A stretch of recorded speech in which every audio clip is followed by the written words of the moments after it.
CM Revanth Reddy గారు 40 నిమిషాల ఏదైతే ఆయన స్పీచ్ ఉందో ఆ స్పీచ్లో ఏ ఒక్క నిమిషం కూడా జాబ్ క్యాలెండర్ గురించి మాట్లాడలేదు. ఇదికొచ్చి రాజకీయ ప్రసంగాలు చేసింది తప్పించి విద్యార్థులకు ఎట్లాంటి న్యాయం కూడా చేయలేదు. ఊరి నుంచి వచ్చినాం కదా, గ్రామాల నుంచి వచ్చినాం కదా, ఇక్కడికి వచ్చి తిని తినక 5 రూపాయల భోజనం తినుకుంటూ మమ్మల్ని ఒక టెర్రరిస్ట్ లాగా, మమ్మల్ని ఒక హంతకుల్లాగా, మమ్మల్ని ఒక రౌడీలాగా చూసి తప్పించి ఇక్కడ ఉన్నటువంటి విద్యార్థులందరూ ఒకటిగా Revanth Reddy down down, Revanth Reddy down down అని నినాదాలు ఇస్తూ 100% నిరుద్యోగులకు ఒక నిరాశనే మిగిలింది. ఏ ప్రభుత్వం వచ్చినా సరే రేపు రాబోయే రోజులలో కూడా 100% నిన్ను గద్దె దించడమే మా యొక్క లక్ష్యం. ఖచ్చితంగా 100% ఖబర్దార్ రేవంత్ రెడ్డి.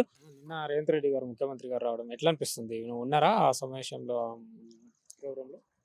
నిన్న ముఖ్యమంత్రి గారు రేవంత్ రెడ్డి గారు రావడం చాలా సంతోషకరమైన విషయం ఈ ఉస్మానియా యూనివర్సిటీకి. ఎందుకంటే ఇంతవరకు ఏ ముఖ్యమంత్రి కూడా ఉస్మానియా యూనివర్సిటీకి రాలేదు. అలాగే ఆయన వచ్చేసి 1000 కోట్లు ఈ యూనివర్సిటీ అభివృద్ధికి కేటాయించడం చాలా సంతోషకరమైన విషయం. విద్యార్థులుగా మేము ఆయనను కృతజ్ఞతలు తెలుపుతున్నాం.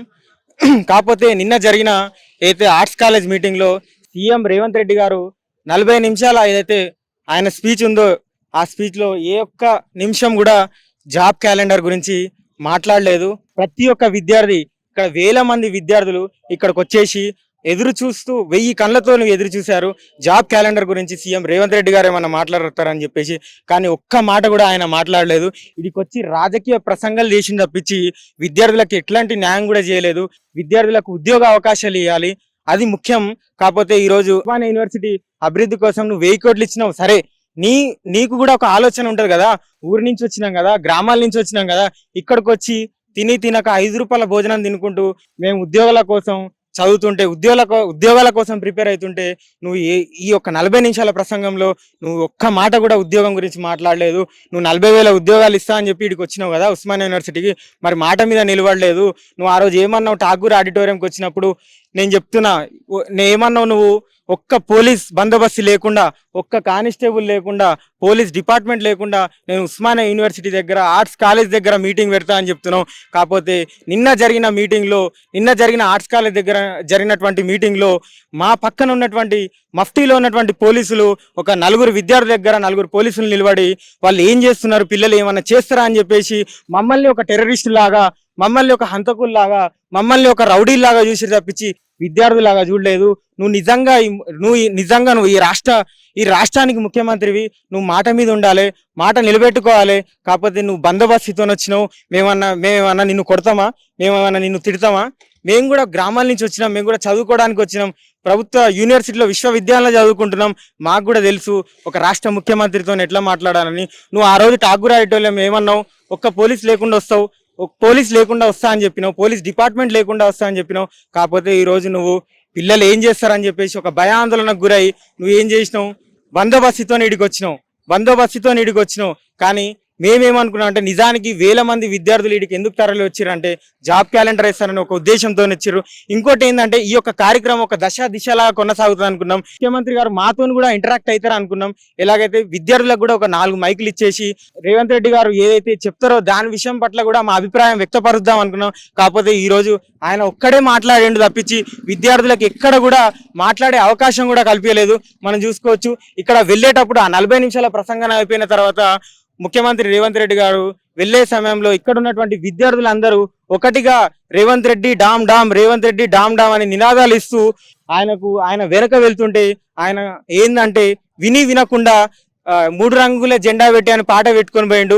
మరి ఇది ఎక్కడ న్యాయం అని మేము అడుగుతున్నాం. మేము ఈ రోజు ఇక్కడుండి సంవత్సరాల తరబడి, ఇక్కడ 2-3 సంవత్సరాల తరబడి చదువుకొని ఉద్యోగాలు వస్తాయి. ప్రభుత్వం మారింది, 10 ఏళ్ల నిరంకుశ పాలన పోయి కేసీఆర్ ప్రభుత్వం పోయి కాంగ్రెస్ ప్రభుత్వం వచ్చింది, మార్పు వస్తుంది, ఉద్యోగాలు వస్తాయి అన్న నమ్మకంతో మేము గ్రామాల్లోకి వెళ్ళి వచ్చి తినక రెంట్లు కట్టుకుంటా బయట వండుకుంటా చదువుకుంటాం. నిరుద్యోగులకు నిన్న రేవంత్ రెడ్డి గారి మాటల్లో, రేవంత్ రెడ్డి గారి ప్రసంగంలో నిరుద్యోగులకు నిరాశ మిలిగిందని అనుకోవచ్చా? అందుకేనా నిరుద్యోగులు కొంత ఆ నిరాశల్ని ఆవేదనతోటి కొంతవరకు ఆ నినాదాలు చేయడం ఎట్లా 100% నిరుద్యోగులకు ఒక నిరాశనే మిగిలింది. ఏ ప్రభుత్వం వచ్చినా సరే వీళ్ళు వాళ్ళ సొంత లాభాల కోసం వాళ్ళ యొక్క అభివృద్ధి కోసమే తప్పించి ఎక్కడ కూడా విద్యార్థులకు న్యాయం చేస్తలేరు. ఎక్కడ కూడా మేము శాశ్వతంగా ఈ తెలంగాణ రాష్ట్రంలో నిరుద్యోగులుగానే మిగిలిపోతామని చెప్పేసి మాకు ఒక చింత అయింది. మేమేం వ్యాపారం చేయాలనుకున్నా, మేమైనా బిజినెస్ పెట్టాలనుకున్నా మాకు ఎలాంటి అనుభవం లేదు. మేము ఉద్యోగాన్ని నమ్ముకొని గ్రామాల నుంచి వచ్చి ఇక్కడ చదువుకుంటుంటే ఒక నిరాశనే మాకు మిగిలిపోయింది. ఆ నిరాశ మాకు ఒక బాధగా అనిపించింది. ఎందుకని చెప్పేసి ఒక నియంత్రిత పాలనగా అనిపించింది మాకు. మేము పోయి ఎంత అడిచినా సార్ జాబ్ క్యాలెండర్ అని చెప్పేసి ఒక 1000 మంది సంఖ్యలో విద్యార్థులు అందరూ ఆయన యొక్క కాన్వే వెనుక వెళ్తుంటే కూడా ఆయన విననట్టు ఆయన పాటలు పెట్టుకొని అట్లనే వెళ్ళిపోయిన తప్పించి, నువ్వు వచ్చినావు 1000 కోట్లు ఇచ్చినావు వెళ్ళిపోయినా తప్పించి ప్రజాస్వామ్యాన్ని పరిష్కరిస్తా, ప్రజల సమస్యల్ని పరిష్కరిస్తా, విద్యార్థుల సమస్యలను పరిష్కరిస్తా అని చెప్పినావు. నీకు నిజంగా చిత్తశుద్ధి ఉందా అని అడుగుతున్నాం. ఆయన ఠాగూర్ ఆడిటోరియం ఏమన్నావు, నేను ఏ విద్యార్థి అయినా ప్రశ్నిస్తే, ఏ విద్యార్థి ఏం అడిగినా సరే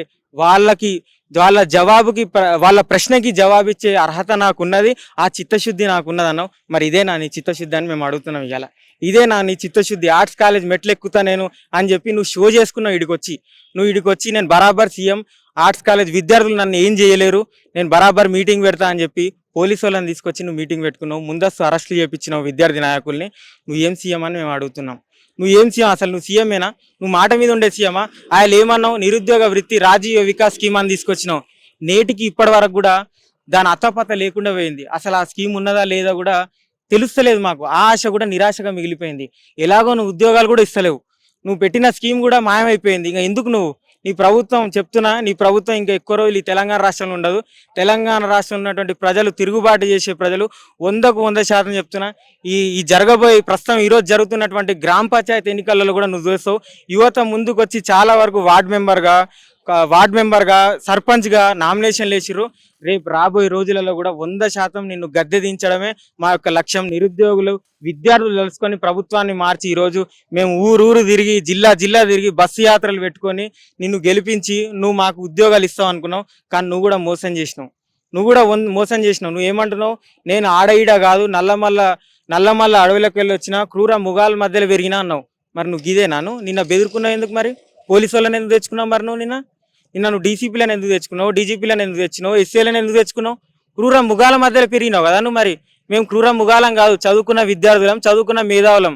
మేము సరిగ్గా మిమ్మల్ని ఎలాగ మాట్లాడాలో, ఎలాగ మీతోని ప్రశ్న వేయాలో మాకు తెలుసు. మాకు కొన్ని నైతిక విలువలని మా విద్య మాకు నేర్పించింది. కానీ నువ్వేం చేసినావు? నువ్వు ఏడికొచ్చినా డబ్బా కొట్టుకుంటున్నావు. 17 సంవత్సరాల నా యొక్క రాజకీయ భవిష్యత్తు, నేను ఒక జెడ్పీటీసీగా ఉన్నా, నేను ఒక ఎంపీటీసీగా ఉన్నా, నువ్వు ఆ గ్లోబల్ సమ్మిట్లో కూడా అదే మాట్లాడినావు, నువ్వు ఉస్మానియా యూనివర్సిటీలో అదే మాట్లాడినావు, నువ్వు ఎక్కడ అదే మాట్లాడుతున్నావు. కానీ నువ్వు రాష్ట్రానికి ఏం చేస్తున్నావా? రాష్ట్రానికి నువ్వు ఏం చేస్తలేవు. ప్రస్తుతం రాష్ట్రంలో ఏం నడుస్తుంది? గా ఫ్రీ బస్ ఒకటి నడుస్తుంది, గా గ్యాస్ వచ్చేటోళ్ళకి వస్తుంది, రానోళ్ళకి వస్తలేదు, గా ఫ్రీ కరెంట్ బిల్ నడుస్తుంది. ఇంకేం చేసినావు రాష్ట్రానికి? నువ్వేం చేసినావు? మాకు కావాల్సింది ఉద్యోగాలు. తెలంగాణ రాష్ట్రం ఎందుకు తెచ్చుకున్నావు? నీళ్లు, నిధులు, నియామకాలు. కానీ ఇవాళ నియామకాలు లేవు కదా. నియామకాలు లేవు. ఇవాళ నువ్వు మా ప్రభుత్వం ఇచ్చింది అని చెప్తున్నావు. నిజానికి మీ ప్రభుత్వం ఇవ్వలేదు. అది బీఆర్ఎస్ ప్రభుత్వం ఇచ్చిన ఉద్యోగాలని నువ్వు ఫిలప్ చేసినావు. నువ్వు ఆమోద పత్రాలు ఇచ్చినావు, నువ్వు వాళ్ళకు అపాయింట్మెంట్ లెటర్స్ ఇచ్చినావు. ఎల్బీ స్టేడియంలో మా ప్రభుత్వం ఇచ్చిందని చెప్పేసి నువ్వు ఒక మా ప్రభుత్వం ఇచ్చిందని చెప్పేసి నువ్వు ఏంటంటే ప్రచారం చేసుకుంటున్నావు తప్పించి నీ స్వతహాగా నువ్వు ఏమన్నా నోటిఫికేషన్ ఇచ్చినావా? నువ్వు ఇవ్వలేదు. నువ్వు డిఎస్ ఇవ్వలేదు, నువ్వు గ్రూప్ 2 ఇవ్వలేదు, నువ్వు గ్రూప్ 1 ఇవ్వలేదు. ఏదైతే నోటిఫికేషన్ వచ్చి పరీక్షలు జరిగిన తర్వాత నువ్వు మెయిన్స్ కండక్ట్ చేసినావు, తర్వాత దానికి వచ్చిన డేట్స్ ముందుగా పోస్ట్ పోన్ చేసి తర్వాత ఆ పరీక్షలు నిర్వహించినావు. కానీ స్వతహాగా నువ్వు ఏమైనా నిర్ణయం తీసుకొని మాకు ఉద్యోగాలు ఇచ్చినావా? ఇవ్వలేదు. ఖచ్చితంగా 100% ఖబర్దార్ రేవంత్ రెడ్డి. ఉస్మానియా యూనివర్సిటీ విద్యార్థులు 100% రాబోయే రోజులలో నీకు తిరుగుబాటుగా చేస్తాం. 100% ఎక్కడ కనిపించినా సరే, ఎక్కడైనా కాంగ్రెస్ ప్రభుత్వంకి సంబంధించిన వాళ్ళు కానీ, కాంగ్రెస్ ప్రభుత్వ నాయకులు సంబంధించిన కానీ 100% నిలదీసి మేము అడుగుతాం. ఎందుకంటే మేము గెలిపించుకున్నాం ప్రభుత్వాన్ని. మేము ఊరు తిరిగి గెలిపించుకున్నాం. మీ కార్యకర్తలు కూడా అంత పని చేయలేదు, కానీ మేము అంత పని చేసినాం. ఎందుకంటే మా బతుకులు మారుతాయి, మాకు ఉద్యోగాలు వస్తాయని. కానీ నువ్వు ఏం చేసినావు? ఇవాళ మేము ఇంత అరుస్తున్నా, 1000 మంది అరిచినా నీకు చెవులకు వినిపిస్తుంది. నువ్వు ఎంత పెద్ద రేవంత్ రెడ్డి 3 రంగుల జెండా పాట పెట్టుకున్నా 1000 మంది అరిచినా నీకు వినపడదా? అది ఈయనన్నట్టు వెళ్ళిపోయినావు. నువ్వు ఎందుకోసం వచ్చినావా నువ్వు ఉస్మానియా యూనివర్సిటీకి? డబ్బా కొట్టుకోవడానికి వచ్చినావు, లేకుంటే నేను మొగోడు నన్ను నిరూపించుకోవడానికి వచ్చినావు? నువ్వు నిజంగా మొగోనివి అయితే పోలీసు వాళ్ళని తెచ్చుకునేటోనివి కాదు. నువ్వు ఠాగూర్ ఆడిటోరియం ప్రసంగాలు చేస్తావా? ఉత్తమాటలే నీవి. నీ దగ్గర ఏంటంటే మాట్లాడే వాక్చిత్యం ముందు అంతే తప్పించి పని చేద్దామనే ఆలోచన లేదు నీకు. 100% తెలంగాణ ప్రజలు తిరుగుబాటు చేస్తారు. ప్రభుత్వం మారుతుంది. మాకు న్యాయం జరిగే వరకు మేము 100% తిరుగుబాటు చేస్తాం.